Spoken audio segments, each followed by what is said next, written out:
North Korea has ramped up tensions on the Korean Peninsula with statements indicating no hope for inter-Korean relations. Pyongyang expressed disapproval today over Seoul and Washington's affirmations last week to firmly respond to any North Korean provocation. Our Hwang Sung-hee reports on how North Korea says it will not give up its nuclear arms just because the United States tells it to. North Korea has labeled inter-Korean relations hopeless in its first official reaction to last week's summit between South Korea and the United States. On Sunday, North Korea's Committee for the Peaceful Reunification of Korea, which handles cross-border affairs, bluntly criticized President Park Geun-hye, calling her a wicked traitor and a despicable prostitute selling off the nation.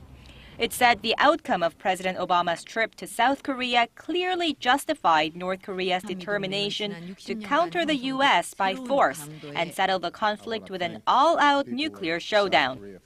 South Korea's Unification Ministry said North Korea's rhetoric was a violation of an inter-Korean agreement to stop cross-border slandering reached in February. Following Friday's summit talks in Seoul, the South Korean and U.S. leaders vowed to stand shoulder to shoulder against any North Korean provocation. North Korea has been ratcheting up tensions lately, following its threat last month to conduct a new type of a nuclear test. Recent satellite imagery has shown increased activity at the regime's nuclear test site.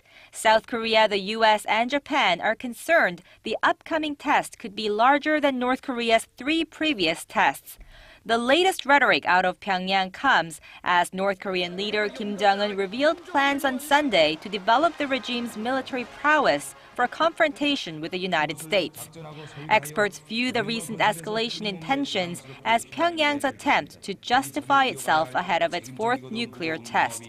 South Korea's defense ministry said last week the North warned of something big and unimaginable for its enemies before April 30th. Hwang Sung-hee, Arirang News.